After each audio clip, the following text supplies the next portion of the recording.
Welcome to the Ward Yacht Sales podcast. Let's get started.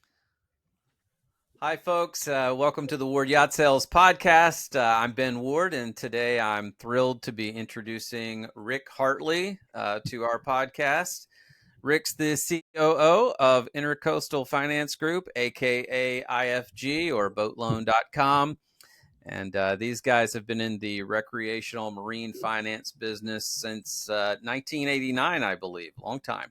It has been. And they are one of the leading marine lending specialists in the U.S. market. And they do it all from financing to closings, title, registration, Coast Guard documentation, and a whole lot more. So I'm thrilled to introduce Rick and IFG and to have the pleasure of hosting this Q&A session to explore the world of yacht financing.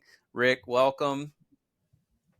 Thank you, Ben. I appreciate it. And thank you for having us on your show. IFG couldn't be more excited to be a part of this and partnering with Ward Yacht Sales. And this is an exciting time for everybody. So certainly go right at it. All right, well, let's dive in. First off, tell us a little bit about yourself and your background. Well, I've been in this about 10 years. As Ben said, we've been as a company for, 35 plus years. I was in education, administration, and teaching for over 30 years and moved to the finance side with working with being around boats for a long time and lived down in Florida on the East Coast in Vero Beach. So it's certainly a huge boating community and have been around a lot of people with boats and camps with boats.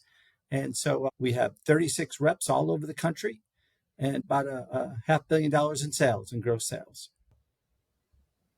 That's awesome. One of the things we really liked about partnering with Rick and IFG is just the ability to provide our clients with additional funding options and the flexibility that comes from financing a boat. So, Rick, you and I know that financing can make yacht ownership more accessible to more people. It can give our clients options. Maybe just talk to us. What are some of the benefits of financing a yacht versus buying a boat outright? Well, people ask that all the time. And I guess there's just 2-3 main pieces that we would always talk to the people about. Flow management's probably the first and foremost is that do you want to tie your money up or have it utilized in a different manner, whether it be investments or whatever. So some people don't want to tie that liquidity up. Depending on the use of that collateral, that boat, that yacht, chartering business, there can be certainly deductibles and things that can be an advantage as far as that goes. And probably something that a lot of people tie into, whether it be for a car, for instance, and that is they can get a bigger, better, whatever by doing a finance versus trying to use that liquidity all up and gives them more options as far as it goes. Yeah, that makes a ton of sense. So, you mentioned car financing. How is yacht financing different from financing a car or a home? Yeah, I've got to tell you, it's completely different. And in fact, it probably is one of the conversations I have nearly every day, if not every day. And I say not hard to explain, but the average person really doesn't think about it in those terms. And that is the yacht is a recreational vehicle. And that's how banks see it. And so with our 20 plus banks and lenders that we work with, I try and really make sure that the people we're working with, these customers, understand what they're doing, how they're doing it. And that is, banks see it very clearly as not something you need. You need your home to live in and your car to get to work possibly. But yeah, that yacht is not something that you need. And so very quickly, we try and make sure that they understand that's how the bank sees it. So when they go through the process, it's something they have to say, okay, I understand now. The structures are very different with the loan structures. I'm sure most cars, maybe 6 years, I guess is about most. For boats, we're talking 20 years is probably the average for a larger yacht. And we actually have a bank that will go 22, 23, but 20 years to 240 months is probably the norm. Another thing, unlike the home, it does depreciate immediately, kind of like your car. When you take that boat out, that's how it is. As far as appraisals go, I guess a lot of people through all these years think about the Kelley Blue Book. It's what people know and think about. With boats and yachts, smaller ones, meaning under 200,000, a lot of times it's going to be the NADA, the NADA. But larger ones, it's called buck or buck value. And those are two major companies that I will say banks utilize pretty much every single deal. And so someone will say, gosh, this is $1 million boat and I'm getting it for a great price for 800,000. Well, that's great, but let's see what buck value says, because that's what the bank cares about. Not that, some of these sites have it listed for 1 million too, for example. Well, that's good. That's what people are asking. Doesn't mean really that's what they're selling for, what the bank sees. So that's a That's real a really important helpful part. tip. It's important that the condition, the age, the size, equipment, all that does come into play as far as that appraisal. Engines, those matter. And some have what are called repowers, where the boat might be 15 years old, but the engines could only be 3 years old. A lot of banks take that into account, and that's really helpful because that can increase that value by tens of thousands of dollars. I guess just a couple more pieces to it. Insurance. Insurance is a vital piece to this entire puzzle. And I guess, again, it's a very different animal compared to a boat or compared to a car or compared to a home. And that is the boats move around and your home doesn't. And the second part is where you are, things that come into place. Gosh, if you're maybe in South Florida, that could be an area where the banks will require hurricane coverage, for example, or storm coverage. Other areas may not. So each of those things do come into play, and deductibles come into play. So all that comes into in your thought process, what you're going to do, how do you get insurance, can you qualify for insurance? Something we don't see too often, but when you have trips or quads, that matters because some insurance companies will not cover that. That just brings into it. That's probably the biggest. I guess there's a bunch of differences, but those certainly make a difference as far as how people see it. It's a lot to think about, and it may seem like, oh, it's a fairly simple thing to go out and just get some financing, right? But there's a lot of different angles, and this is where it really pays to work with somebody who has a lot of experience and understands these nuances. But we do get that, Ben, and that is, gosh, I just, had a car. I just had my business, be accepted for a new, a trailer or something, who knows what, a plow. And yet they say, gosh, a 50,000 or 100,000 or a $500,000 yacht, and I can't. And it's just very different. So we certainly want people to understand that there is. So talk to me, what are the kinds of terms that are available to buyers who may have different credit circumstances? I'll probably tie this to two things at the same time, and that is the rates that you might get and the terms, because they really do coincide. So a lot of people, I will say carefully, people say, got great score. We hear it every day. Every day, everybody has a great score, and it's a 740. In many circumstances, that's a very good score. I don't put that down. That's wonderful. In the yacht world, it's an okay score. Over 800 is what a lot of the banks are looking at for a lot of these things. And certainly there are a lot of reasons why something could be under that 800 and so on. But every digit matters to a bank as far as it goes. So the credit score matters. But let me go through a couple pieces of this. It's not just a score, and I think that's really important for everyone to understand. It's your report. That credit report is utilized by every single bank, and it's not just a score. They're going to look at all the trade lines. Do you have more than one trade line? Do you have 5 trade lines? They're going to look at what they call comp credit. Most banks won't let this recreational item be the largest financing loan that you've ever had in your life. And especially you've had to have it for about 2 years. So That most actually people makes a lot of sense. if you had a mortgage, again, depending on the size of yacht you're going for compared to the mortgage, but normally 24 months is their magic number. So if you had a mortgage for 24 months, at least that size, you've got that box checked. Derogatories, late payments, you'd be surprised. A lot of times it's just a simple little, I moved or I was out of town or I was on vacation and it went by and, 30-day late. That comes up and is going to be shown there. So it's really important. And anything as far as charge-offs, chargebacks, BKs, those all matter as far as it goes to a bank because it's recreational versus, again, your car, we got you covered. Yeah, some banks want to look at that more in depth. The term, again, we talked earlier, it's kind of a range of usually, let's say, 7 years to 20 years. And I guess the easy way to say that, it's actually going to be if the age were all equal, let's say a 5-year-old boat or yacht, then likely again under 75,000. A lot of times it's going to be a 15-year. Over 75 is 20 years. So most often it's going to be that. When you start talking about a 2010, you're talking about an older boat to say the least. Now they start thinking about, is that 20 years? It's already 14 years or 15 years to that bank. How far will they go? And instead of 20, they may cut it back to 15. We have banks, though, that will do that all the way back to 2000, which again, right now is really a 25-year-old boat if it was the first of 2000s. Thinking of that, it's a long time. So they might only do a 12-year or possibly 15 for that size or for that age. That makes sense. And, I can imagine, from the bank's perspective, hey, among all the loans that this person may have on their credit bureau, this may be a luxury item and therefore might be one of the more risky items that they may not be as willing to pay if push came to shove. So it certainly makes sense that they would have, tighter underwriting policies. Great point. I'm sorry, go ahead.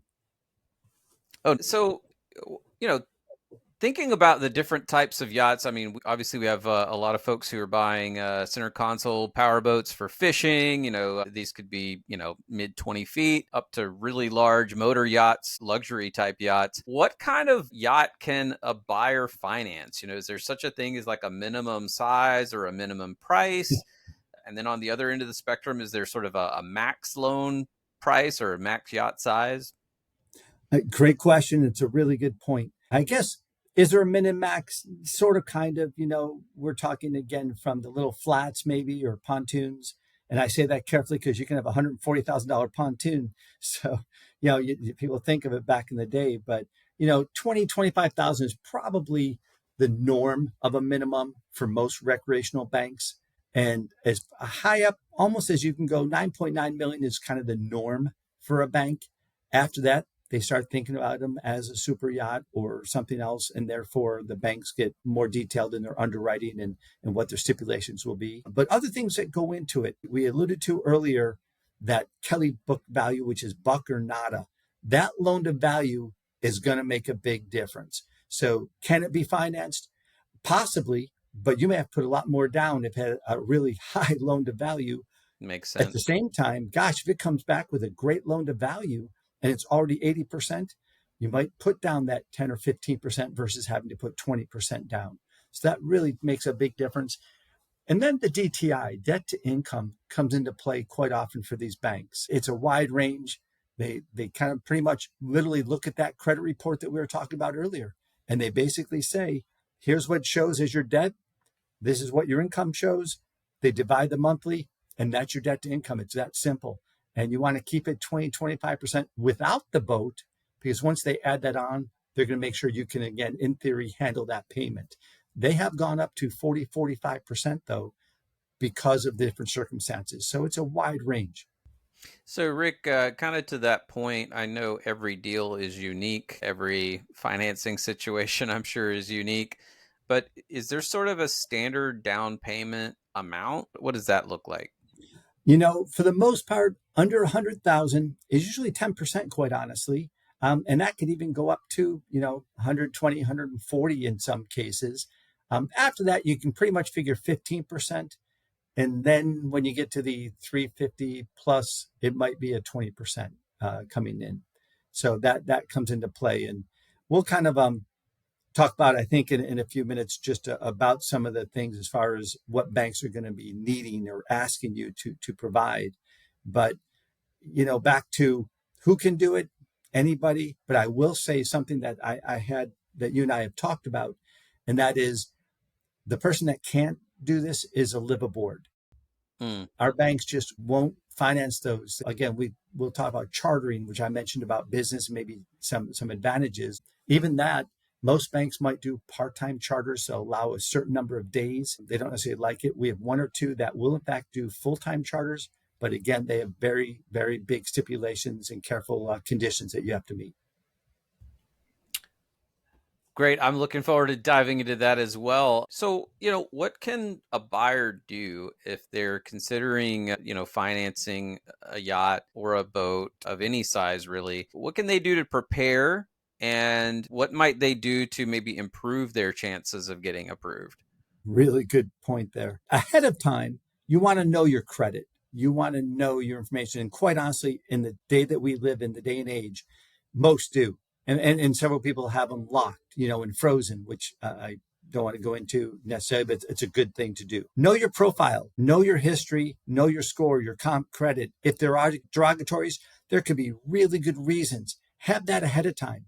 Because again, a bank, you might have a score of a 770, but you have a really good reason that it's a 770, and that bank may understand that and say, okay, you know what, we can almost see it as an 800 then, or we can certainly see a more variance than someone with a 770 for a different reason. So that does come into play. It's like a near-term anomaly. Maybe they've just purchased a home, or there's something that's happened that's maybe impacted that score near term, but is not like a fundamental risk. That's exactly right. Exactly right. Know again, you're going to need your last year's tax returns, any schedules, Ks, etc. If you have businesses involved, they will need the personal and business taxes returns if needed, if it's applicable. Liquidity, and that's something that's really important for people to understand. They're going to look at your liquidity, and they usually want to see a 1-to-1 ratio at least. And that means, in essence, they want to, again, in their minds, make sure you can make those payments if something were to happen, whether it be jobs or the economy or industry, who knows what. And so bottom line is, if you have a $500,000 loan, they want to see $500,000 in liquid. And that's important, that it's not part of your down payment. That's going to be separate. They want to see that liquid that's available once this is done. And that down payment, I think you and I have talked about it before. It's really important that you understand that can't be normally gifted to you. It can't be another loan from another bank to give you a down payment to make towards this, of course. Those are things that come into play. And I say this very carefully for people in businesses. You may make a lot of money. That's wonderful. You may claim less, and that's your choice. What you claim will help you, I assume, in how you do things. I'm sure it's all legal, but the reality is when we present this to a bank, they see those returns. You can't then say, yeah, but I have another 100,000 that we do whatever with. Whatever's on those returns are what the banks will go by. And again, never assuming anything's being illegal or done improperly. There are many reasons why you do things. But as far as a bank is concerned, whatever it shows on that tax return is what they're going to give you. That makes a lot of sense, Rick. So, talking about potential buyers who may want to finance their yacht through a business, through an LLC for tax or liability purposes. What are some pros and cons of that? Why would somebody perhaps want to go down that path? There's some really good reasons, and certainly some come up as the tax reasons and so forth. There are states that have things that you can not have to pay tax in. The far majority, though, a bank's going to require you to not only own land, a parcel of land, they're going to require you to have an actual address, a living area in that state in order for you to, in that case, register, title, LLC, whatever it might be. So that's something important to understand. But the second part, in an LLC, for the most part, cannot be an existing LLC.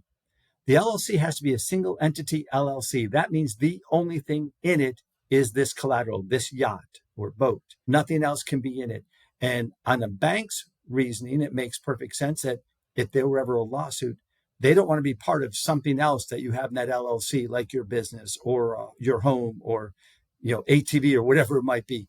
The only thing in this LLC will be this yacht. And I don't want to go too far, like tangentially down this path, but is the LLC formation something they need to figure out beforehand, or is that something that you help them with, or how does that work? Normally they do it ahead of time. And does it have to be? No. But I will say it again, depending on the time of year, we've had some that are done literally in 2 or 3 days. Others can take a month. And you want to think about that. And I guess I apologize, I didn't mention this earlier, but in reality, once we present your application and we get your STIPs, meaning all those financials and things in, they're going to come back, in theory, hopefully, with a conditional loan approval. And that just means, again, with what we've seen and what the bank has seen, hey, you're good to go. If all of a sudden they get more information and something turns wrong, which doesn't normally happen, but I suppose it could, you're never fully approved until you have that last bit of information. Even the insurance, the last thing probably that's going to happen is an insurance, but before that's going to be that survey. And all is good. And then all of a sudden the survey comes back poor. That bank's going to say, yeah, no, we're not going to do this now. We don't feel comfortable. Or you get a conditional approval, you send in your financials, and they may look at it and have more questions and things that you would have to give us a little bit more information about why something happened. Why does it show a loss 2 years ago, but then a gain of 400% this year? So they're going to look at that very carefully. As far as the LLC goes, something that's important to understand is that if it's not just a one person, if there are more people on that are called managers, every one of those would be on the note. And that's really important. That so is if important you want to to put know. it in an LLC, now that is how some people, unlike a car or a home, and you have a co-borrower, in this business, it's called a co-applicant. And that means you are equal from the get-go, not, well, if they don't make the payment. This is equal from the start. And how it works with this industry is that you share trade lines. When that credit report comes back, husband and wife many times share trade lines. They can be on the loan together. Let's say it's a father and daughter, and they don't share trade lines. Then it gets a little mucky because they won't do a straw deal. They won't let a father buy it for his daughter or son, or how that works. That Two makes business sense. partners want to buy it together. That's fine. And they can do an LLC, but they each have to qualify separately. So one sends all his, the other person his or hers. And when they each qualify, then we move them into a single entity LLC, and then the bank goes through that way. So it's Makes really sense. important that you don't say, hey, me and my best friend want to do it. Let's go forward. You each have to qualify for that loan. Once you do, then we move forward with that LLC. And a couple of things about that LLC. It must be in good standing with the state. So it can't be something that went defunct, has not been renewed or whatever. And we will have to present the articles of incorporation. And again, that's going to show anyone else that's listed in it as the manager. And obviously it's part of a fraud protection so that, we don't have one person that gets mad and wants to sell or buy a boat or do something and the other ones don't know about it. So that's why that works. And you mentioned the survey, and I think that's, if I understand correctly, that's more specific to purchasing of a used vessel, right? And that's obviously a very common thing. We saw a lot of boats that are coming from the used market. What about new boat deals? So in a new boat deal, for the most part, a couple of things. One, people say, hey, it's being built. It'll be done in 30 days or 60 days or 90 days. So let me get it. The catch with that is most approvals or conditional approvals, they're good for 30 days, some 45, some 60. Very few are good for 90, though. And therefore, if someone really wants to get approved, it's going to have to be reapproved in that 90 days or 4 months or 5 months or whatever. That being said, we do construction loans. We're one of the few companies in the nation that can do that. And that will have payouts during the timeline, sort of like a home. If they say it's 2 months down the road, okay. One of the things that you have to be very careful of is that once you're conditionally approved, you don't make any major changes to your financial situation. Because if it goes past the approval time, they're going to have to reapprove you. And you don't want to have something all of a sudden come up that, oh, well, gosh, I did this loan or I did something else that drastically changes what your liquidity is or things like that. So you want to be very careful. I'm sure you've never had that happen, right, Rick? It's something that, again, we work. One of the things that we try and do is educate every single customer. And some people are boaters for life. They've been doing it for 40 years. Financing is a different animal, though, and some of them have not gone through this process, and they don't think of some pieces like that. So it's important that we're all on the same page, and others say, yep, got it, no problem. We knew that ahead of time. So we're there to try and really make sure they think about it ahead of time so we're all on the same page. Gosh, I don't know.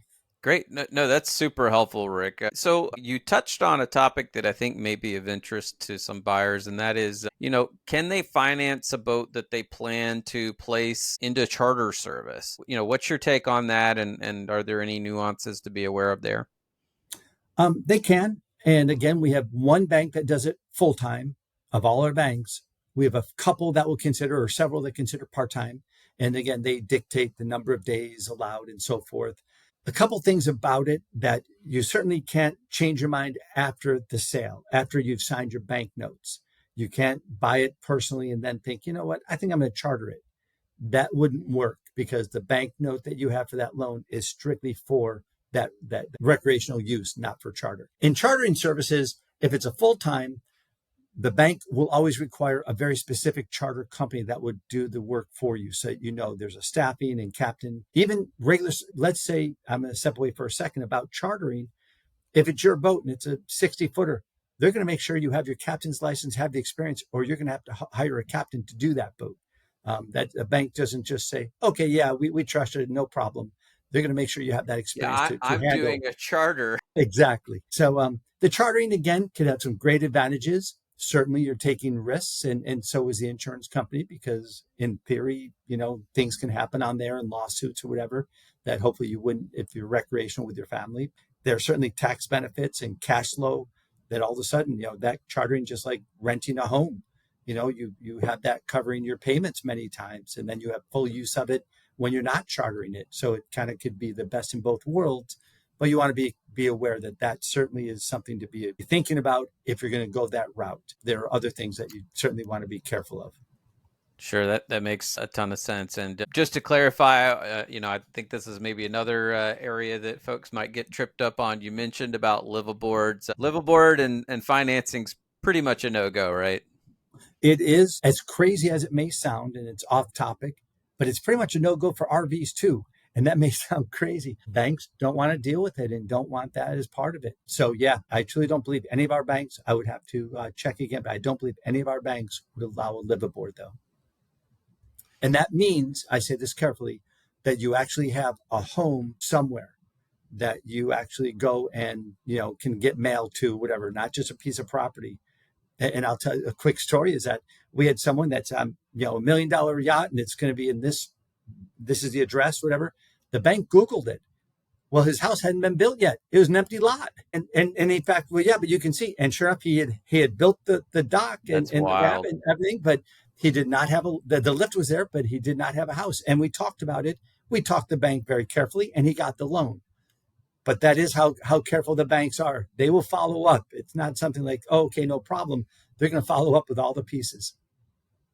Yeah, absolutely. So, obviously transparency is pretty key. And maybe this is another good segue. When you think about what lenders are doing these days to help reduce fraud risks, especially in the face of all sorts of new threats with AI and deep fakes. What are some things that the lenders are doing to protect both buyers and sellers? What a great point and question, Ben, to say the least.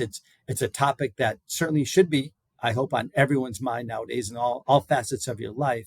As far as this one, very first one, you said, banks, and quite honestly, it's actually back to you and I. And even prior to us, it's back to the customer, the seller.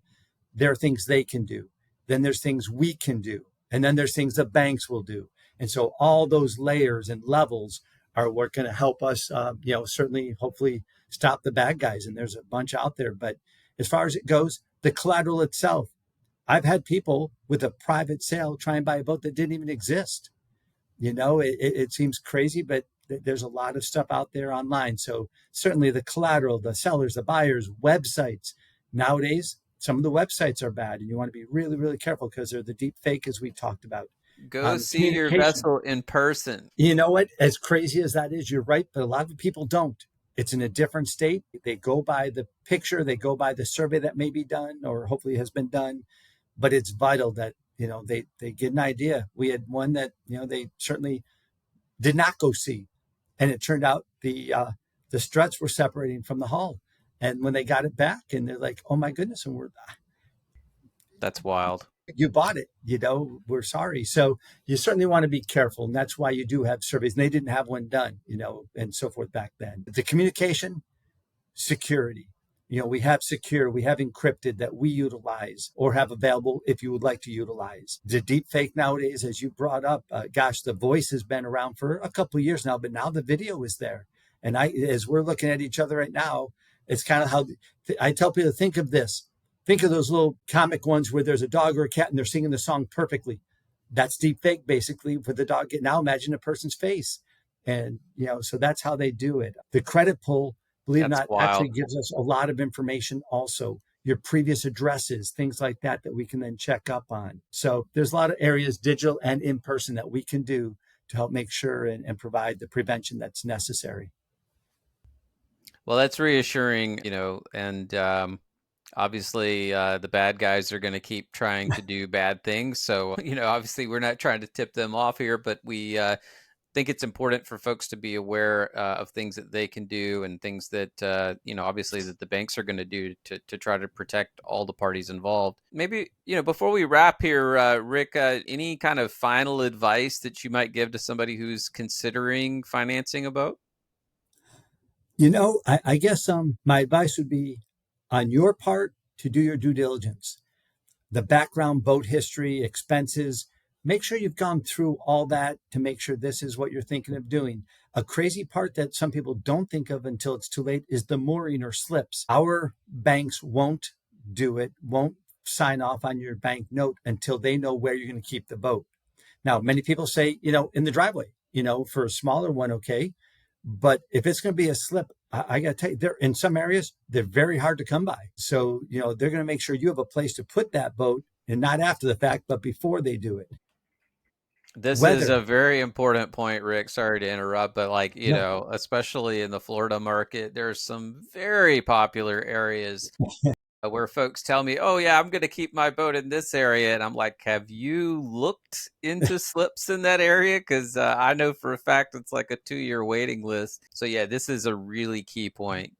No, absolutely. And the insurance, it kind of goes hand in hand. No problem. Yeah, look, you want to check that out more sooner than later to make sure that you have something. You have those quads or trips. You have something that bank, for whatever reason, may be questioning, or where you are. And obviously, again, being in South Florida, the weather comes into play.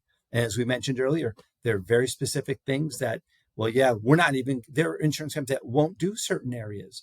So you want to make sure you've done your homework as far as that goes before it ever comes up to this. Personally, you want to make sure you have your cash flow. What are you going to do? Don't put yourself in a situation. And again, it seems like logical and everybody would think of that, but I really want the repairs and maintenance. Most banks, I think, call it 10%. So if it's $1 million boat, you're talking 100,000 a year for all the things to go into it. So you want to really make sure you have what's there.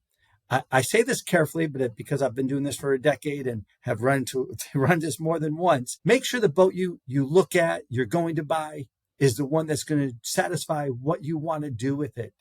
You don't want a sailboat if you're going sport fishing. You Great don't want a advice. bass boat if you're going to go water skiing. You really Yeah. want to make sure, does it satisfy the needs that you have? It doesn't matter to me. I don't, you can buy any boat you want. If I can get you financing, I'm happy for you.